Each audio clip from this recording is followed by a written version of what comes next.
What's up, guys? It's Neka Agnes Wachiku. I'm coming back to you again live on my podcast, Diaries. And today, we are on podcast Diaries number 12. Today, podcast Diaries is on the sister code. For those who don't know what sister code is, the sister code is understanding your sister.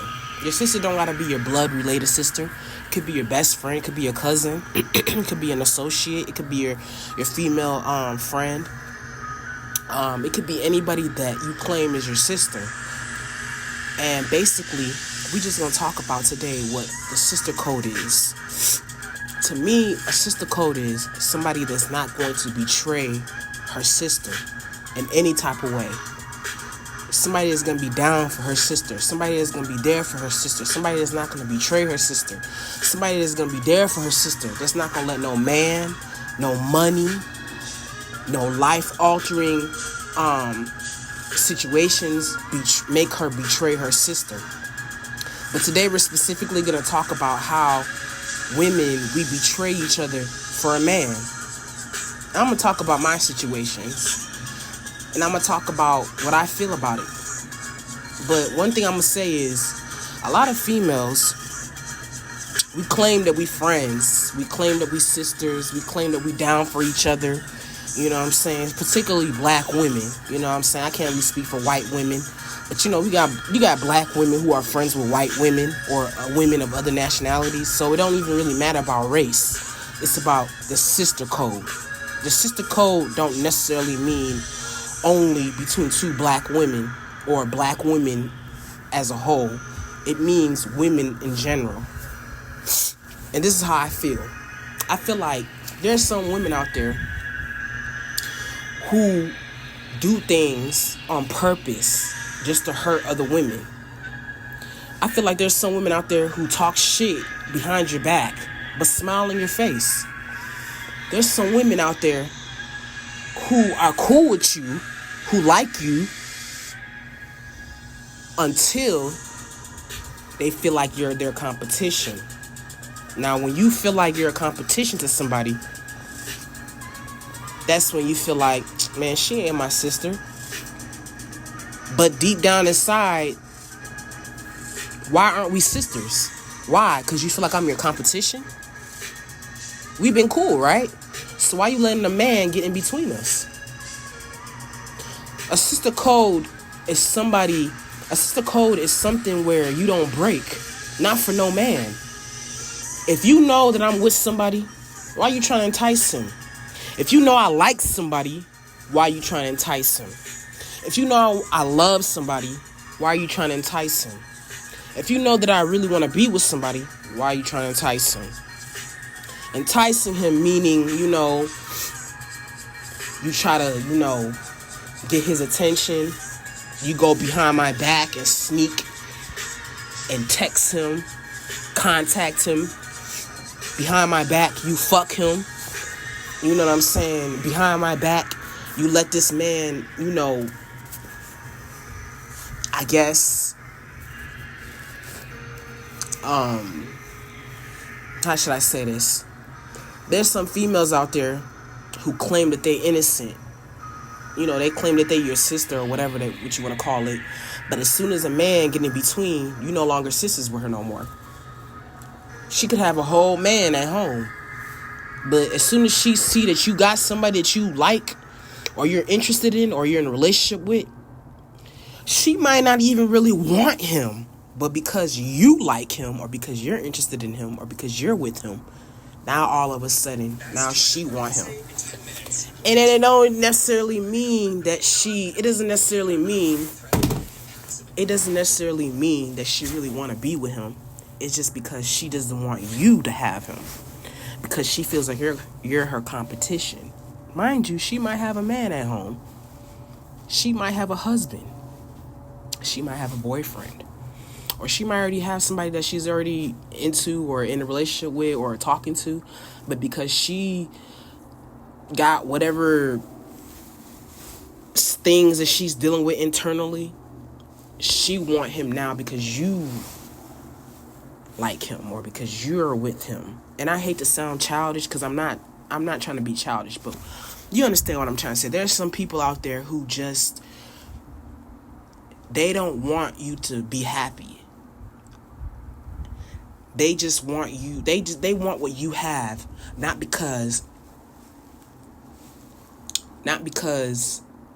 you know, they admire you or you inspire them, but because they just don't want you to have what you want.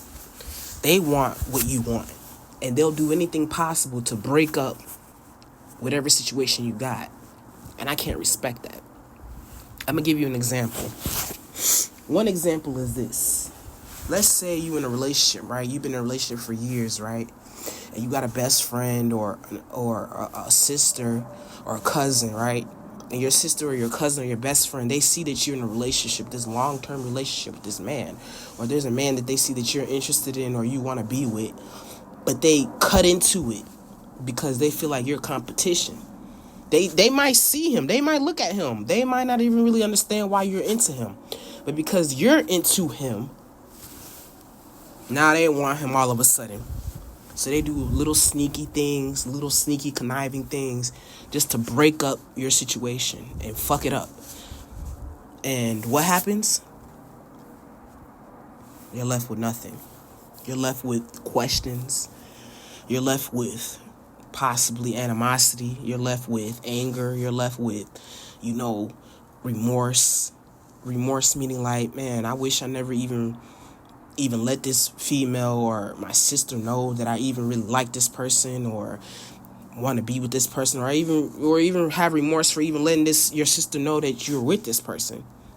So then you start looking at yourself like, man, like, should I be that type of secluded person? Should I be a secretive person? You should never be that type of woman that never lets anybody know who you're dealing with, because people should know who you're dealing with.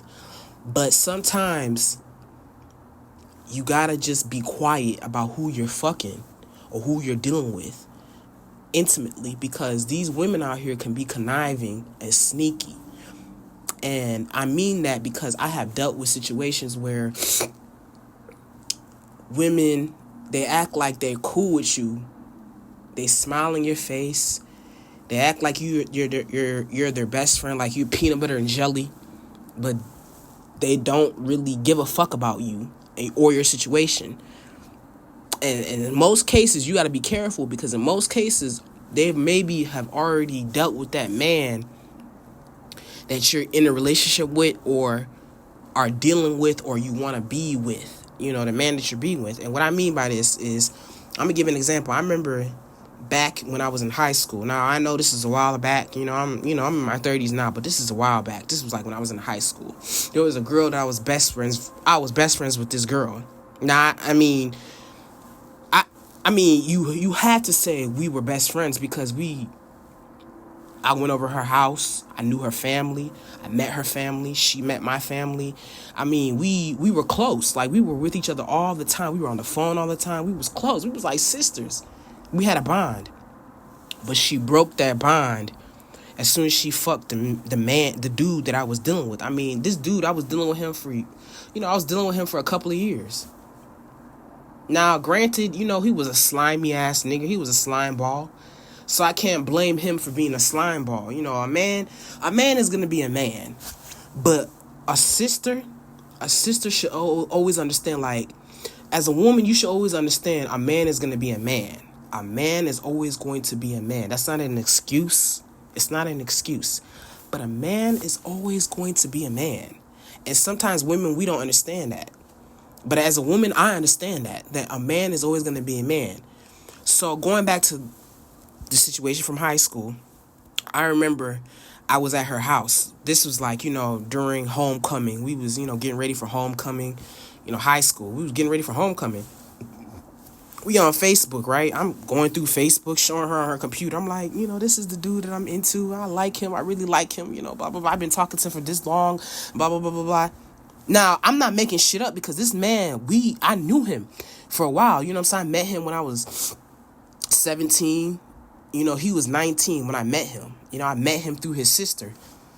knew him for a couple of years, was dealing with him for a couple of years. I mean, I'm talking about going over his house, knew his mom, knew his sister. You know what I'm saying? Like, I knew him. I really knew this man, like, for real. And I was so clueless. I mean, I thought she was my best friend. Like, I thought she was my sister. I'm showing her a picture of him. I'm like, man, look at him. Like, he just so beautiful. He's so fine. I'm showing her a picture of him. I really like him. She looking at me, looking at the picture. She's smiling, giggling. She like, yeah, you know, yeah, he look good, blah, blah, blah, blah. Y'all, do y'all know, come to find out, about a year or two later, this is like a year or two later, because when I showed her a picture of him, you know, when we was at her house, you know, our homecoming, you know, getting ready for homecoming, high school homecoming, you know, at that time, I had no idea they was dealing with each other at that time.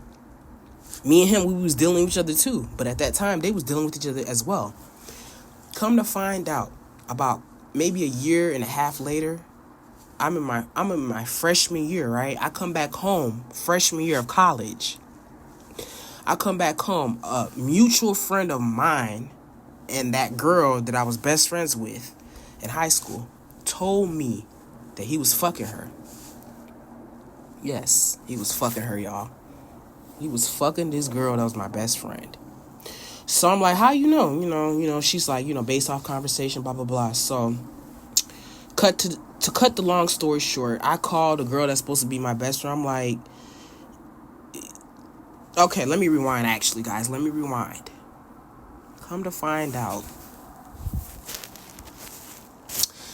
it was deeper than what I thought it was. It was actually a situation where there was, you know, not just only them having sex, but there was a situation where this man actually gave her an STD, or maybe she gave him an STD. And now fast forward to a year and a half later, my freshman year in college,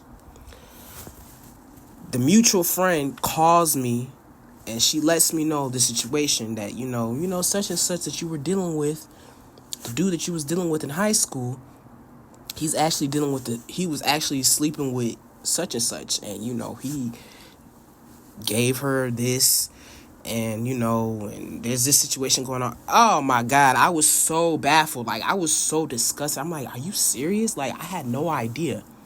When I say God is so good, God is good. Like, God used that mutual friend to let me know the situation. I will never forget that girl. I won't say her name on my podcast, but I will never forget her because she looked out for me. Like, God sometimes uses people to look out for you. God uses people sometimes to save you. Like, do you know that had she not told me that, I would have ended up probably sleeping with him and then catching an STD. Anyways, I checked him, checked her. They both they both act like it was nothing. They act like it was not a big deal. They act like I didn't have no feelings. But mind you, this girl was my best friend. And this dude, he was my nigga. Like, that was my man. Like, he was my nigga. Like, that's my man. If you spending time with somebody after high school, after, you know, you get out of school and you going to his house every day and spending time with him every day, that's your man. If you cutting class, going to go see a nigga, that's your man. If you can't go to prom, you getting punished. Your parents are punishing you because you cut class or cut school to go see him, and you can't go to prom because you cut school, that's your nigga. You know what I'm saying? I went through so many different things because of him, but thank God I didn't catch an STD. Thank God, because he wasn't worth it. Ain't no man worth it, y'all. I'm telling you. Females, women, let me not say females, women, men are not worth it. They're not worth it. And what I mean by that, I mean a bad man is not worth it. A good man is worth it, but a bad man is not worth your sanity, your health, your mental health, your physical health. It's not worth it. So you got to be careful. You got to be so careful. So what I mean by that is that, all these females that you call your sister, your ex boon coon, your best friend, you gotta check. Sometimes you gotta check who that female is. You might have grew up with her since elementary school. You might have grew up with her in high school. You might have been roommates with her in college. You might have been best friends with her all through high school, whatever the case may be. But check who that woman is. Sometimes you need to check who she is, because people sometimes are not who they say they are. But I will say this though. People reveal themselves to you. Sometimes you don't gotta ask no questions. Sometimes you don't gotta ask anything. Sometimes people reveal who they are. I didn't ask that girl, did you sleep with my man? You know what I'm saying? Because I showed her a picture of him on Facebook and everything, thinking that, her and I, we was cool. I was just showing her, like, because I was really into him. Like, that was my man at that time. I'm like, look at him, look at him. I like him. He's so cute. Come to find out, she was fucking him. But I didn't know she was fucking him. You know what I'm saying? But you need to check these females. Like, even as a grown-ass woman now, you still need to check these women. It don't matter about age. It don't matter about... it don't matter about age. It don't matter about status. What it matters is that the woman inside, who she is as a woman. You know what I'm saying? It don't even matter about how she was raised. Because she came from a good family. I came from a good family. She came from a 2-parent household. I came from a 2-parent household. So it's not about how a female was raised. Sometimes you need to just check and see who she is as a female. Like, what kind of mentality does she have? And if her mentality is not about morals and values, you got to cut her loose and never be friends with her again. It's okay to cut people loose. It's okay to cut people out your life. It's okay to be like, fuck you. It's okay to be like, forget you. It's okay to not talk to people anymore, simply because they did you wrong. Not because, you don't want to be, you don't want to be around people. You don't want to be friends with people. No, you want to have friends, but you want to have good, concrete friends. You want to have good friends that have morals and values. You want friends that's not going to do you wrong. That's the kind of friend you want. So, with that being said, guys, don't let nobody twist and turn the definition of the sister code. The sister code is being loyal to your sister no matter what. Not letting no man, no money, no circumstance, no situation break that bond. With that being said, you guys have a good night and you stay blessed. Talk to you later. Bye.